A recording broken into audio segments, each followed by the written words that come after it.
في اخطاء لو وقعت فيها مرة ممكن تضيع تحويشة عمرك، وفي اخطاء لو شفت غيرك وقع فيها واخدت بالك كويس تقدر توفر على نفسك وقت ومجهود وكمان فلوس. ودلوقتي هنتكلم مع بعض عن دروس واقعية من واقع السوق شفت غيرك بيقع فيها، ولو انت قدرت تفهمها كويس هتساعدك وتوفر عليك كتير. فانا عايزك تركز وتستعد وتستفيد من تجارب غيرك، علشان اما تعمل تجربة فعلا تكون تجربة ناجحة تبقى ملهمة لغيرك مش عبرة ليه. أول تجربة كانت لعميل شاف إعلان شكله حلو، والشخص ده كان مصري مقيم في الخارج، واما بعت يسأل على التفاصيل بعتوله صور ورسومات مبهرة.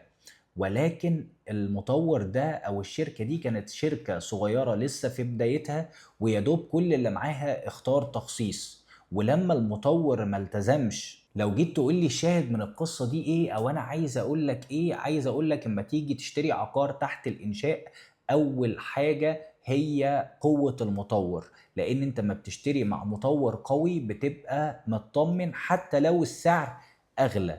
وتاني حاجة اما تشوف رسومات عقارية لازم تشوف الرسومات القابلة للتحقيق، لان في بعض الرسومات بتبقى مبهرة قوي ومش هيقدروا ينفذوها على ارض الواقع. الحقيقة انك لما بتشتري مع مطور كبير حتى لو السعر غالي بتكون مطمن. والدرس التاني هو عن شراكة بين اتنين صحاب، بس للأسف الشراكة دي وصلت في النهاية لنزاع قضائي في المحكمة. فأنا عايزك لو أنت هتشارك حد في عقار لازم يبقى فيه عقود ما بينكم، مش بس عقد الملكية، لا عقد مفصل بيكتبه محامي عن كل الحقوق والواجبات اللي على كل واحد فيكم. لأن الاعتماد الكلي على الثقة في النهاية ممكن تبقى مشكلة كبيرة، لأن أول ما بنتكلم في فلوس وأرقام ممكن النفوس تتغير. فالدرس هنا في القصة دي هو ان الشراكة بدون عقد مجبرة للصداقة، انك لازم تكتب وتوثق كل حاجة بينك وبين شريكك حتى لو كان اخوك او صديق عمرك، علشان نكون مرتاحين مع بعض في المستقبل. والقصة اللي بعد كده هي قصة الايجار الالزامي. مش هقولك زي ما الناس بتقول ان الايجار الالزامي وهمي، ولكن هحكي لك قصة حصلت بالفعل بدون ما نتكلم عن اسامي شركات او مطورين. وهي ان مطور باع من زمن بعيد او من فترة بعيدة نظام الايجار الالزامي، والتزم مع الملاك بالايجار اللي مكتوب، ولكن العقد كان صعب جدا. اما تعرض الناس عليهم الفكره وايجار الزامي وهو بيضمن لك التشغيل وكل الكلام ده، الناس كانت مبسوطه لان كان قيمه العقار وقتها بشكل معين باسعار معينه، والعقد كان بينص على نسبة معينة، ولو نفترض مثلا 15% من قيمة العقار. واللي حصل بعد كده ان حصل تعويم والتاني والتالت، فقيمة العقار زادت جدا والمطور لسه ملتزم بنفس الإيجار اللي مكتوب في العقود. فاللي انا عايز اقوله لك ان انت لو قررت تشتري إيجار إلزامي اشتري العقد اللي بنوده تفصيلية وواضحة بالشكل اللي ما يخسركش في المستقبل.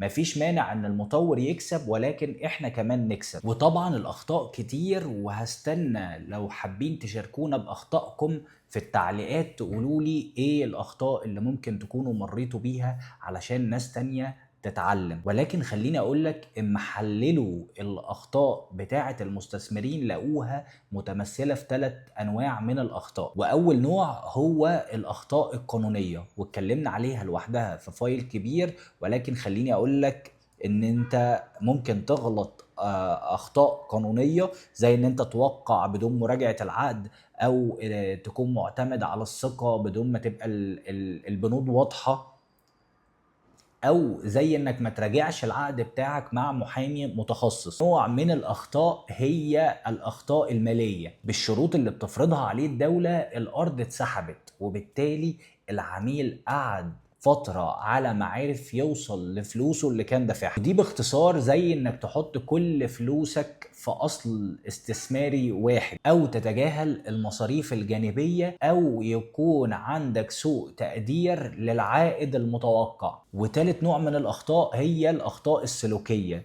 زي ان انت تكون مندفع في اتخاذ قرارك، او تقلد تجارب ناس تانية بدون ما تكون عارف اهدافك انت ايه، او الثقة الزيادة في نفسك نفسك بدون ما يكون عندك حصيلة من التجارب بتعتمد عليها في اتخاذك لقرارك. وخلينا نتكلم مع بعض دلوقتي في ازاي تتفادى الاخطاء دي. واول حاجه اتعلمتها من المستثمرين الناجحين اللي انا اتعاملت معاهم خلال رحلتي ال10 سنين اللي فاتوا، هو ان المستثمر دايما بيفكر بعقليه انا المسؤول. ما بيرميش اللوم على الظروف ولا السوق ولا المطور ولا العروض، بيبقى دايما شخص اخد قراره ومستعد يتحمل نتيجة قراره. وحتى لو اخد قرار غلط بيتعلم منه وبيحسن في التجربة المرة الجاية، لان في كل انواع الاستثمار مفيش حد ما بيغلطش، بس في حد بيتعلم من غلطه وفي حد بيستمر في الغلط ده على طول. الناجحين بيعملوها هم انهم بيستثمروا وقت كبير في الفهم. ممكن يقعد 3 شهور بيدرس القرار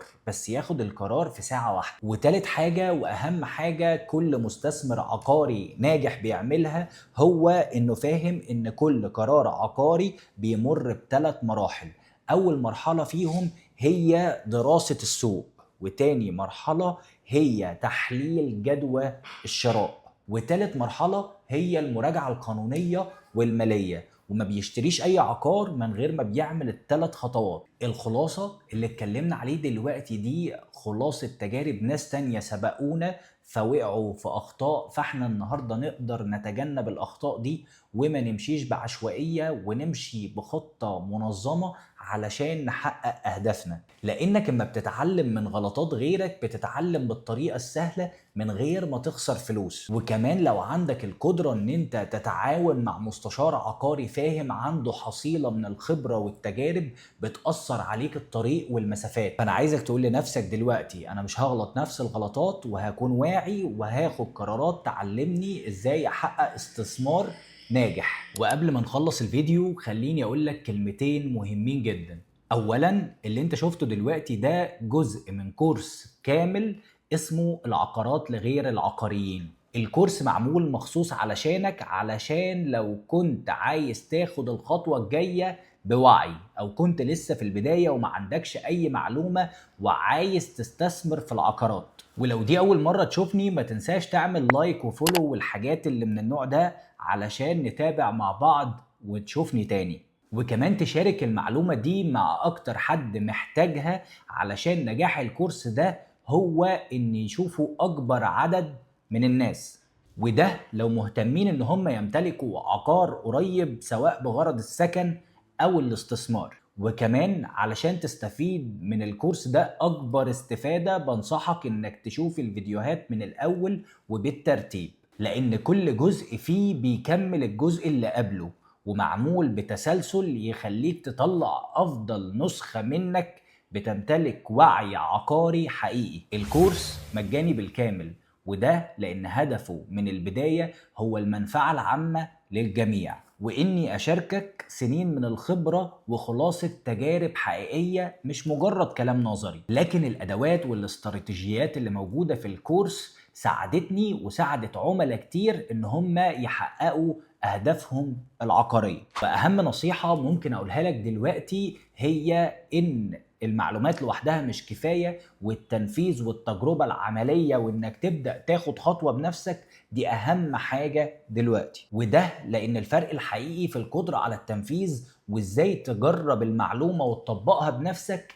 وتعيد تجربتها تاني بدون ما تيأس. بنصحك كمان خد نوتس وسجل الملاحظات بتاعتك وارجع تاني عيد الجزء اللي محتاج تفهمه وتركز في تفاصيله والنقطة اللي انت واقف عندها لو محتاج تأكد على المعلومة. وكمان اسأل وتناقش مع مستثمرين تانيين او حتى اطلب استشارة لو محتاج مساعدتنا.